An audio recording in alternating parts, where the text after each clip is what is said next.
Hello students, good morning. तो आज हम जो आपकी क्षितिज भाग 2 है उसकी जो काव्य खंड की जो तीसरी कविता है जो कि देव द्वारा रचित है, उसके दो भाग हैं। एक भाग तो है सवैये जो क्या है देव द्वारा रचित है, और दूसरा भाग है कवित्र।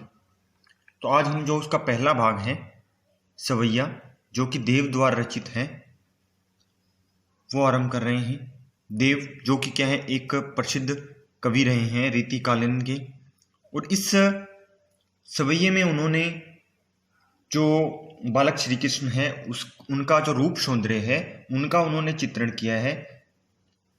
उनका रूप सौंदर्य का चित्रण करते हुए वो पहले कहते हैं भी किस प्रकार भी बालक श्री कृष्ण के जो पाँवों में जो पाजेब है उसकी बहुत ही मधुर ध्वनि है वो उत्पन्न हो रही है। उन्होंने जो कमर में करधनी या जिसे तागड़ी बोलते हैं वो धारण कर रखी है जो बहुत ही सुंदर ध्वनि उत्पन्न कर रही है। इसी प्रकार उनकी आंखों का वर्णन किया गया है, किस प्रकार उनकी आंखें बहुत ही सुंदर हैं। उनकी जो मीठी मीठी हंसी है, जो मंद मंद हंसी है वो भी क्या है बहुत ही सुंदर है। और जो श्री कृष्ण है वो क्या है इस संसार रूपी मंदिर में उनकी जो शोभा है वो इस दीपक के समान जो दीपक के समान शोभा रूपी जो शोभा दीपक के समान इस संसार में फैली हुई है। तो आरंभ करते हैं। पायनी नूपुर मंजू बसे, कटी किंकनी के धुनी की मधुराई, सांवरे अंग लसे पटपीत, ये हुलसे वनमाल सुहाई। अब मैं आपको थोड़ा सा शब्दार्थ इसका थोड़ा सा मुश्किल है क्योंकि ये ब्रज भाषा है, लेकिन आप आसानी से इनको शब्दार्थ थोड़ा बहुत याद करोगे तो आसानी से आप इसकी व्याख्या को भी समझ सकते हैं। पायनी का अर्थ है पांव, नूपुर का अर्थ है पायल, मंजू का अर्थ है सुंदर, बजे का अर्थ है बजती हुई। तो यहाँ जो देव हैं वो श्री कृष्ण के रूप सौंदर्य का वर्णन करते हुए कहते हैं भी जो श्री कृष्ण के पाँव में जो सदैव क्या है जो घुंघरू वाली जो पाजेब है, ठीक है, उनके पाँव में जो घुंघरू वाली पाजेब है वो क्या है बजती रहती है। यानी उनको पाँव में जो वो पायल है घुंघरू वाली जो पायल है वो बजती रहती है, और वो बजती हुई मंजू यानी बहुत ही सुंदर लगती है। आगे वो कहते हैं कटी किंकनी के धुनी की मधुराई। अब यहाँ कटी का अर्थ है कमर, किंकनी का अर्थ है करधनी बोलते हैं जिसको जो कमर में बांधी जाती है, के धुनी का अर्थ है उसकी ध्वनि की मधुराई मधुरता। तो यहाँ वो श्री कृष्ण क्या है जो उनकी कमर में बंधी हुई जो तागड़ी है उसके बारे में कहते हैं भी उनकी जो श्री कृष्ण की कमर में जो तागड़ी की जो मधुर ध्वनि है वो भी क्या है उनके चलते समय बहुत मधुर ध्वनि उत्पन्न करती है। कटी किंकनी के यहाँ अनुप्रास अलंकार है। आगे वो क्या कहते हैं सांवरे अंग लसे पटपीत, ये हुलसे वनमाल सुहाई। अब देखो सांवरे अंग यानी श्री कृष्ण का जो रंग है वो सांवरा है, लसे सुशोभित होते हैं या सुंदर लगते हैं। पटपीत, पट का अर्थ है वस्त्र, पीत का अर्थ है पीले, यानी श्री कृष्ण का जो सांवला रूप है उनके सांवले रूप पर क्या है जो पीले वस्त्र हैं वो बहुत ही सुंदर लग रहे हैं। ये हुलसे वनमाल सुहाई, ये का अर्थ होता है हृदय, हुलसे का अर्थ होता है आनंदित होना, वनमाल फूलों की माला, सुहाई सुंदर लगती है। अब उनके हृदय पर क्या है भी उन्होंने जो फूलों की जो माला है वो जो धारण कर रखी है वो बड़ी ही सुंदर लग रही है, सुहाई उनसे, और क्या है बहुत ही सुंदर लग रही है, मनोहर लग रही है। आगे वो कहते हैं एक एक यानी कभी वो आंख का वर्णन कर रहे हैं, कभी उनके वस्त्रों का वर्णन कर रहे हैं, कभी उनके पायलों जो पैरों में जो पायल हैं उनका वर्णन कर रहे हैं। आगे वो कहते हैं माथे किरीट बड़े दृग चंचल, माथे यानी मस्तक, माथे किरीट का अर्थ है मुकुट, बड़े दृग चंचल, दृग बड़े दीर्घ का अर्थ होते हैं आंखें, यानी जो उन्होंने क्या है, जो अपने मस्तक पर क्या है, जो बहुत ही सुंदर जो मुकुट है वो उनके माथे पर विराजमान है।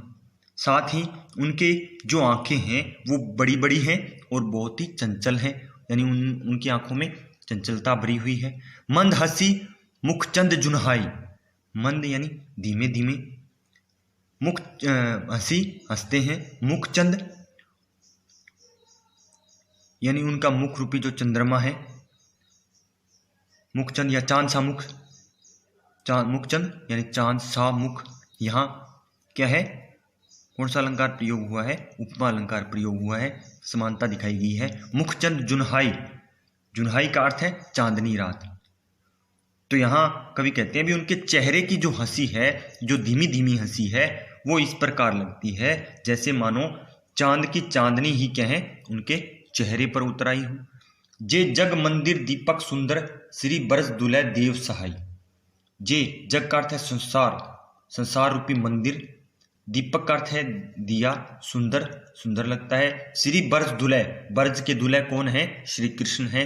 देव सहाय, सहायता करने वाले हैं, सहाय का अर्थ है सहायता करने वाले। अंतिम पंक्ति में क्या कहते हैं भी संसार रूपी मंदिर में, इस संसार रूपी मंदिर में जो बरज के दूल्हे हैं श्री कृष्ण, वो एक दीपक के समान हैं।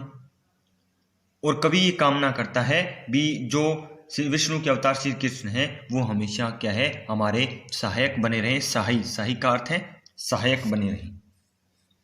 तो थोड़ा सा मुश्किल है, अगर आप इसकी व्याख्या को समझोगे तो आसानी से इस पद्यांश पर आधारित आपके प्रश्न आते हैं। ठीक है, प्रश्न आते हैं। 2 नंबर का आपका काव्य सौंदर्य भी आएगा, भाव सौंदर्य भी आएगा, और शिल्प सौंदर्य और काव्य सौंदर्य एक ही बात होती है।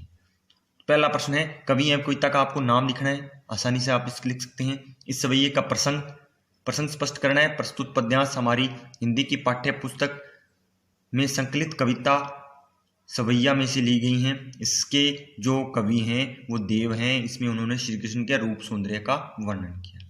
श्री कृष्ण ने पाँव में क्या पहना हुआ है, आसान है। श्री कृष्ण की कमर में मधुर ध्वनि किस कारण से उत्पन्न हो रही है।